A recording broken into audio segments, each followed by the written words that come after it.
Good morning, Jay. It is an exciting time here at Midland International Air and Spaceport, and historic time really for our area. As the 45th President of the United States, like you mentioned, will be arriving here in a few more minutes. So we're just waiting Air Force One's arrival.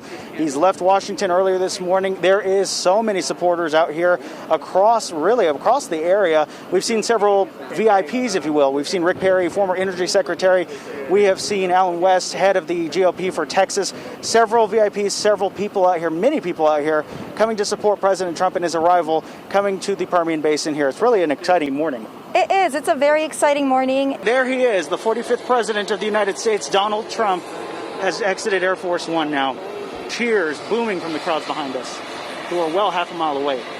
So it was a great couple of minutes. You know what a West Texas welcome to have some heat out here, as well as being greeted with football helmets with the Odessa High School, Permian High School rivalry. I mean, that is so appropriate for West Texas. It's a West Texas welcome. And he'll be experiencing some heat today. As Craig has mentioned before, it's going to be really hot this afternoon when he's going to visit the oil rig over here in Midland County. He's got the fundraiser in Odessa. He's heading to it right now.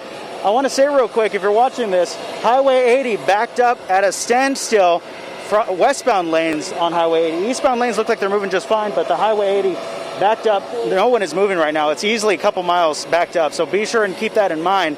And you know, quite a lot of people going to see it as well. We had a lot of supporters out here. Trump flags all gone now. They were here. Trust me, they were here. There was a lot of cheering going on, hoopering, hollering. Whenever he came out off the airplane and waved at them, that was quite a surreal sight. Yeah. They're all gone now. We can only imagine that they've gone to his other location that he's going to be at. And you bet they'll be back here when they have the departure of this airplane later today. The generosity of West Texans, not a surprise that we will be able to fill this up with your generosity. So again, they're matching every single jar that is donated from United Supermarkets, Market Street, Midland, or Odessa locations. We'll be checking in throughout the entire morning. So you want to keep it here to CBS 7. Also be sure to head to CBS7.com for more information and the CBS 7 Facebook page. Matthew, do you see anything yet?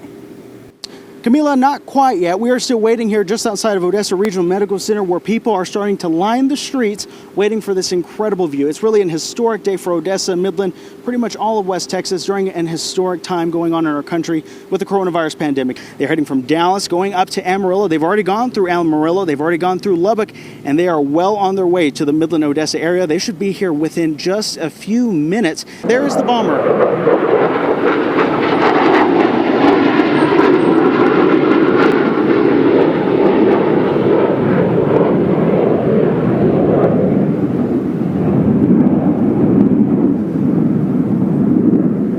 Wow. Absolutely breathtaking. That was the B-1 bomber flying from Dyess Air Force Base, coming around from the south by flying over Medical Center Hospital and then reaching Odessa Regional Medical Center. By now, they are well into the eastern portions of Odessa.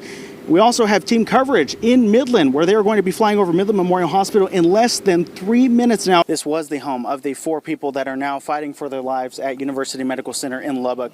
You can see devastation left behind. And while getting an early look at the up-and-coming Midland County Veterans Memorial, Bill sees a familiar name. Cecil McKinney, Curtis. We grew up together, went to high school together. I worked for his father.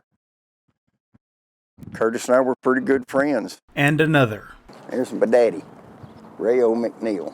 Here at Fannin Elementary School in Midland, the hallways are quiet and empty for now, but in just a few days, they'll be filled with students ready to get back into the classroom. However, today was about the new teachers also starting the school year. We've got some goodies for you. There you go. Thank you so much. Thank you. One by one, these teachers were each surprised with a gift basket full of goodies like books, gift cards, and of course, supplies. A 3-day event that focuses on improving and building strong guidance. And for Courtney Hembry, although she's been with ECISD for a decade now as a teacher, she's going into her first year as an assistant principal for Reagan Magnet Elementary.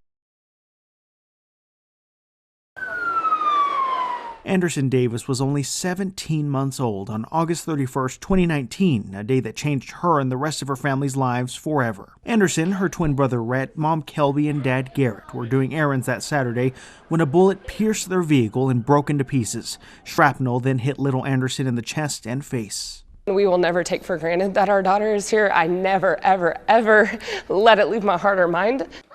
Fast forward 2 years, Anderson is an inquisitive, bright, and playful 3-year-old who reminds her family each day just how special she is. Anderson is still brave, she is daring, she is strong. She is just very, very kinesthetic and very adventurous. For their young age, Anderson and Rhett had already been through so much prior to that fateful day. When she was born, she was on a ventilator and she had blood transfusions, and her and her twin both spent time in the NICU. And, so really her whole life has just been proving how strong she is. And I think that absolutely has helped shape her character of the 3-year-old she is today. And while gratitude fills this mother's heart, she thinks of those who were not as lucky, especially the families of the 7 people who we lost on that day. Part of how we can honor them is to continue moving forward and to continue living our lives in honor of those that are no longer able to be here and do that. With the mass shooting of 2 years ago and the ongoing pandemic, Davis says our community has gone through so much and remains resilient. I just hope that everyone realizes that we are still a community. We are still that same community that came together on that day and the weeks after, and we're still a community that needs each other. And a community that remains Odessa strong.